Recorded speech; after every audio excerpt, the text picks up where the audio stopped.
দাঁড়া তোর তো আমি খোঁজ দিছি। আসসালামু আলাইকুম মামা, আপনি ওয়ালাইকুম ভালো আসসালাম। আছেন? আলহামদুলিল্লাহ, তুই ভালো আছিস? কি খবর মামা, আপনি বলেন। ভাগ্নে, তুমি নাকি নয়া পানির পুটির মতো চেটাং চেটাং করতে যাও। মামা আপনার কথার ভিতরে স্বৈরাচারের গন্ধ আছে। আরে বেটা ভালো বন্ধু, তুই রাগ করি। তুই কি 300 ভোট হবেন কেন্দ্রে?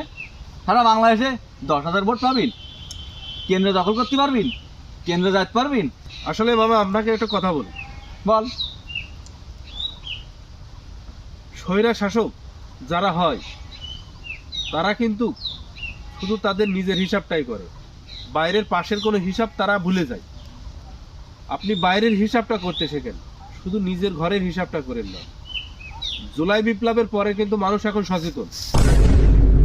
আপনি যে 71-এর বড়ি বেছে নিজেদেরকে সম্ভ্রান্ত মনে করতেছেন, জিএনজি কিন্তু এইটাকে এখন বিশ্বাস করে না। বাংলাদেশের মানুষ এখন সচেতন।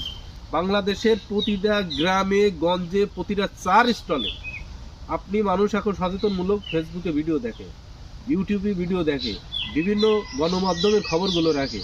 অতএব আপনারা যে দখলদারিত্ব করতেছেন, যে চাঁদাবাজি করছেন, এটা কিন্তু বাংলাদেশের মানুষ এখন জেনে গেছে। এখন রাজনীতি খেলা খেলে আর ভোট দখল করা যাবে না। আপনারা বলতেছেন যে আমরা 300 ভোট পাবো না, সেটা দেখা যাক সার্বভৌমের মালিককে আল্লাহ তাআলা। দেখা যাক 12 তারিখের পরে আল্লাহ কাদেরকে কবুল করে। জনগণ যদি আপনাকে ভোট দেয় আমার কোনো আপত্তি নেই, যদি আমাকে ভালোবেসে ভোট দেয় তখন তো কোনো আপত্তি করবেন না। ধর তোর ভোট কনে রে, তোর আপত্তি দেখতেছিস তুই? তোর ভোট কনে?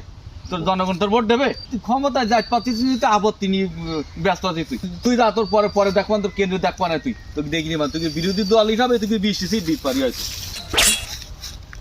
বাংলাদেশের জিএনজি আপনিও, আপনার ভোট আপনার অধিকার।